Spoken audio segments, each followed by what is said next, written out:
People, Power to the people. How are you? power in good. Power in numbers, power in people. Alrighty, power. We should be coming up on Facey any minute. Okay, Novak. There we go. Look at that. Alrighty. It is a Saturday morning. Welcome to Morning Minutes with myself, Michael Bergio, and co-host Mark Novak. And Hello, this Mr. morning, Bergio. how are you? And this morning, we're going to be talking about power to the people, power in numbers. And Mark, what are we talking about? Like, how does that refer? What are we talking?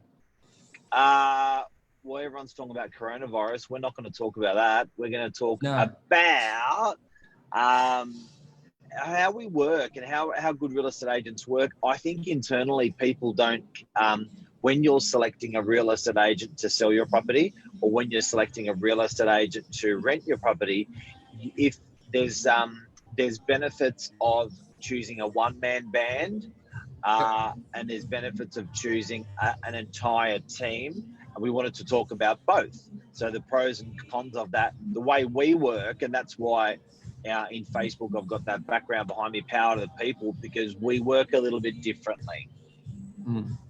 And tell me, it's a great message for. I reckon it's a great message for great businesses, Michael. That if people can a little bit about what we're talking about, how we work internally. If businesses as a whole can work that way, I personally think, I know they're a better business. Yes. So, and what we're referring to is, we'll use the example, when a client is listing their property with Novak and let's say Michael Bergio, they're not just listing their property. A typical model is, I've listed with Michael, he's the agent, and that's it, even though there may be 7 other agents in the office. There's no real expectation of those other agents to do really anything to do with that listing. Now, if they have a perfect client for that property, I think it's probably a coin toss if they will tell that client about it, because there's really there's not a financial benefit to do so. And what I mean by that, a lot of the time, that if you're an agent and it's not your listing, if you have a buyer for it, there's no real value in buyers. A lot of framework is set up. Not that I say I agree with that. I'm just saying, if I told that buyer to go to that listing and it's not my listing, there may not be any fee paid, or it's only like 10%. So there's no real incentive. Where an agent, what they may do is, I've got a house coming on the market in a month, I'll wait before I list that house before I tell this buyer about a home available, because it's my listing. Now, how do we work? That's how probably 90, if all the industry work. Some may have a bit of a scenario, a framework similar, a little bit like ours. But how does ours work, Mark? And what do we mean with power in people? Yeah, look, I think first of all, fundamentally, people have got to remember that when they're selecting a real estate agency, they're selecting professional services. They're not actually buying a product.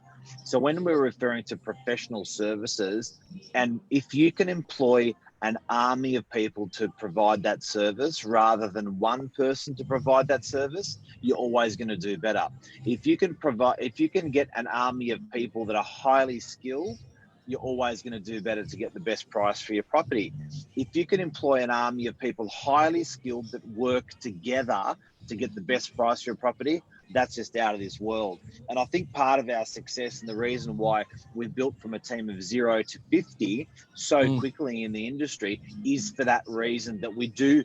Anytime we're commissioned with a job to sell a property or commissioned with a job to rent a property, we literally coordinate together as a team to get the best price. It's hard to do. It's rare in the industry because most agencies work as a one-man band operation. Yeah. What we mean by a one-man band operation is, even if there's 3 agencies in the office, they all work under their own ABN. They all work for themselves. They don't share the buyers they have on their books with the other agents in the office to get the best price for those properties. Yes, and then how do we do it differently? Like, if we're talking, like with us, it's not just a go sell each other's listings. It's actually, it's a reward system. It's not just you from the top saying be an open agreement sort of thing and work out the fee. It's really incentivized almost like 50-50, whoever brings that in, which is totally different, because a lot of the other agents' mentality is, that's my listing, I may have been working on it for 2 years, I don't want to give away half of it. Especially in a Sydney market where a lot of properties do sell. So it's not like other areas where you really need to enlist that buyer, the agent, to sell it. We come from where it comes up from here is it's just going to make it's in your best interest and the buyers. Not that it's sort of needed to do it, but it just makes it so much stronger that we're offering it when it's not needed, like where other areas you may need it. When it's not needed, it just makes it so much more powerful because you've got multiple agents with buyers competing for a property. And I think it's one of those things, Michael, that it's on every level of what we do. So it's one thing to turn around internally and say, look, we're going to do a 50-50 structure. The person that brings the property on as a listing to the market gets 50%. The person internally in the office that sells it gets 50%. Well, that's one thing. But we've got hundreds and even thousands of layers within our business and within the team where it's a cultural thing. It's an ethos thing. It's a hard-working thing. We've done it since the inception of our business. The thing that I love is if you want to have that whole team working to get the best price for the property, it's pretty hard to adopt that philosophy 5 or 10 years into the business. We've been like that from the beginning. So we always get the comments from clients about the whole team being involved, and people are absolutely staggered from day one. They've got that full force of the whole team coming through to the end. They've got the full force of the whole team. Even if there's an offer accepted, the property still being, the property stays on the market until exchange of contracts, and the rest of the team continues showing. We just don't give up until we get that best price as a team. Well, Mark, let's just say we've got plenty of other agents watching this and principals. Let's say if you were in front of an agent who's had a principal and they're 5 agents and they're 5 sales agents who have been running it independently, and you're in front of them now, what would be your pitch to encourage them to get onto this sort of structure and model? Like where does it really hit home, and stop thinking about the agent point of view and the buyer, and how we've had buyers enjoy it, and most importantly, sellers be rewarded for this? How do you talk it through? How would you sell it? Well, I got to admit, sometimes as a real estate agent, obviously you always got to act in your owner's best interest, number one. Yeah. But it's one thing when you're acting in your owner's interest, and it's another thing when you're fighting in your owner's best interest. You want your agent to fight for you to get the best price. And within our sales team, we've really got a really good competitive environment where simply the person that gets the best price for the property is going to get the selling side of the commission. So it becomes very competitive internally, friendly fire. It becomes very competitive internally to get our clients the best price for the property. So sometimes agents, like our email, the way we deal with email inquiries is an absolutely cracker and perfect example of how we do that. So Michael, do you want to explain, or do you want me to explain how we do that? No, I get. So when an online inquiry comes through from, let's say, realestate.com, the buyer's sitting at home, they email through, it will come directly to that agent. Let's say I'm the agent, Michael Burgio, but then you're our whole sales. So you're on the ad. So, it says Michael Burgio is selling the property as part of, Team Novak, but Michael Burgio. So when you send that inquiry, it goes off to you, yeah? Yeah, it goes off to me, but it also has the whole sales team CC'd into it. So also 7 agents into it. But the purchaser doesn't know that. Yes, they've only seen my name, clicked on my name. They know nothing else. So from the outskirts, they don't really know they don't know this. But email comes through. I've got the first 9 minutes to respond to that email as I'm the listing agent. However, if let's say I'm caught in a meeting, I'm doing a live like this and I can't get to it, instead of the buyer having to wait till I'm ready, that will then go basically anyone in the sales team who was CC'd can then jump on that inquiry. So you can almost, I reckon 99% of our inquiries, if they haven't been done in the first 9 minutes, they're done in 10, almost guaranteed. Because if I miss it, 1 of 7 is going to jump on it, because it's basically, it's a hot lead for a property that's been listed, and you can get half the comm. So the service buyers are getting is huge. And the reality is, I don't mind that, because what comes around goes around, for one. But two, I've got a buyer being serviced for my vendor. It's always about them. So having that buyer wait 6 hours or 4 hours or 2 hours is not in the best interest of the buyer, and it's not in the best interest of the seller. So this way it creates competitiveness, and it even stops listing agents get complacent, where another agent may have an offer and you're like, no, I want to sell it. It's my listing. So you work even harder to get an offer or higher offer. It just creates, I find some agents can get complacent once they've listed it, because it's like, oh, it's going to sell. But I find with our structure, because it's going to sell, but are you going to sell it? It just keeps you going.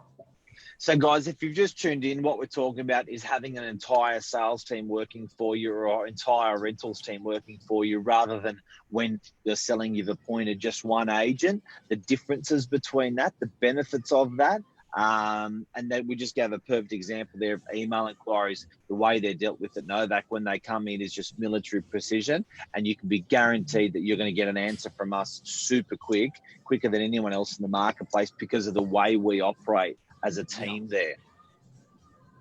And it also, on that company level, the principals out there. Are you vaping? I haven't, but I got it in my hand. I get fidgety. But even for the principals out there, to know on a company level that all your inquiries are virtually being responded to within 10 minutes is powerful.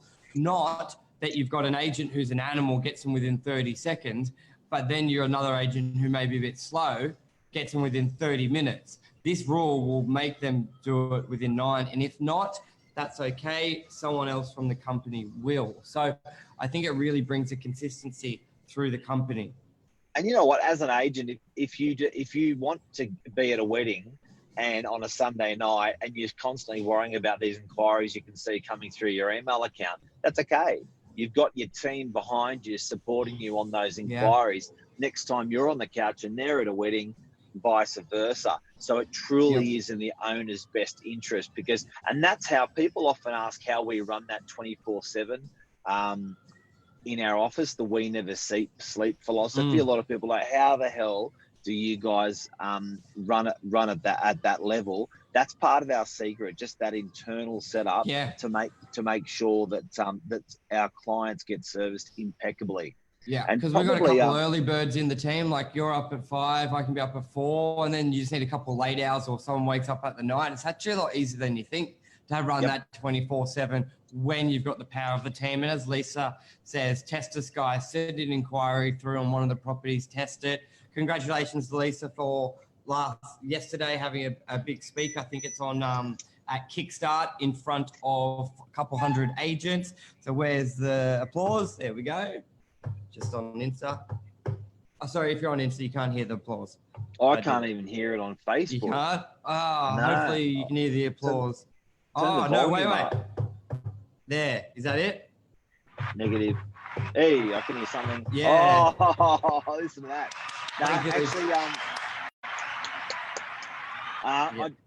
And on that, Michael, thanks for bringing it up. Super proud. Lisa, and Lisa, for a sales rep to come in to sales at the age of 46, and to be number one in their marketplace within 24 months is absolutely unheard of. And to do that on the back of a completely and foreign new marketing method, social media, it's got the attention of people Australia wide, and that's why Lisa, just this week, Lisa's spoken to almost 600 real estate agents. Real estate agents are turning up.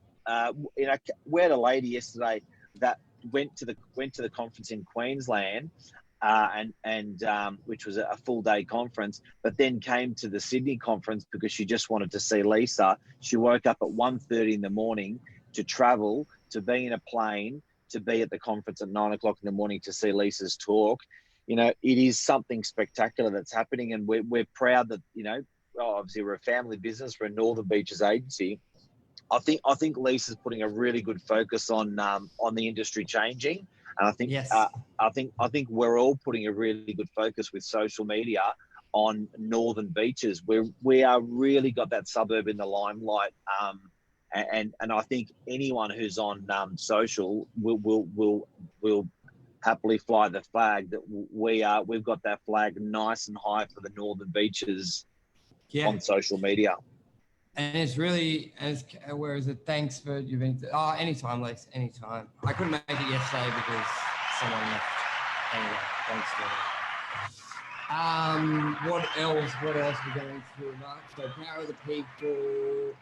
So Power of the People, sales team, Lisa smashing it on social, talking nationally, as well as the team doing a massive amount of business on social media. It's the weekend. Yeah, we're expecting most rain today. So, well, actually, Mark, so let's go. People out there Saturday, they're looking to buy property. Yeah. They keep hearing there's virtually no stock on the market. So for a buyer, and it's quite, a lot of buyers can be looking for 6 to 12 months. So for a buyer that was looking 12 months ago, where they virtually had a lot of time, there was still a lot of, where's the market going? Uncertainty, days on market were quite long. There weren't properties being auctioned. Compared to now, Q1 this year, every property is going to auction. There's half the amount of listings in the marketplace available to market. And what does a buyer do? Are we talking like have your pre-approval and get ready to do a contract on the first open? Are we sort of back where we are 2017? Because pull your finger out of your ass. Pull your finger out of your ass. I am shocked when there is a clear and present danger, threat, concern for people in the property market, and that clear and present and concern danger is extinguished, people find another reason. So, you know, it is just unbelievable that people were not knowing the direction the market was going in. They were actually, even they knew it was going in a negative direction, say, now it's going in a positive direction, and that's still not enough for people to make a move. And I'm like, are you serious? Then people couldn't get deposits together. First home buyers can't get deposits together. We introduced a deposit scheme where you only have to put down 5%, and people still don't make a move. There's a GFC's over, people still don't make a move. Interest rates are high, we're not sure where they're going. Interest rates go down to 3 and 2.5%, people still don't make a move. I'm like, guys, what do you need? Like, do you need what do you need to actually get into the property market? You got positive gearing in anything that you buy. You got low interest rates, so you can fix it at a lower rate than what we've currently got for 3 or 5 years. It's like, you talk about your stars aligning. Why aren't people making a move? Don't get me wrong. We're paying the bills. We're cool. But, you know, it's one of those things that just as a friendly advisor to the industry, Michael, why the hell aren't they doing it, people? What is wrong with people?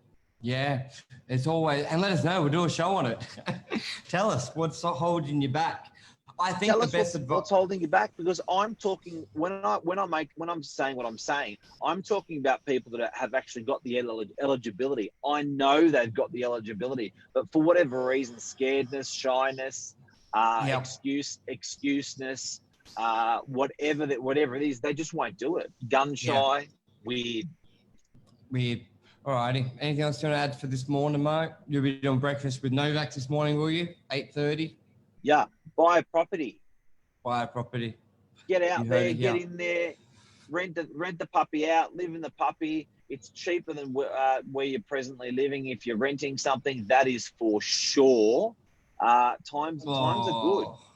Rough, Lisa. Same people don't exercise and eat as well. Oh, is that you calling the people fatties? Same people. I think the same people who got everything but don't buy are the same people. I think Lisa's referring to me. Okay.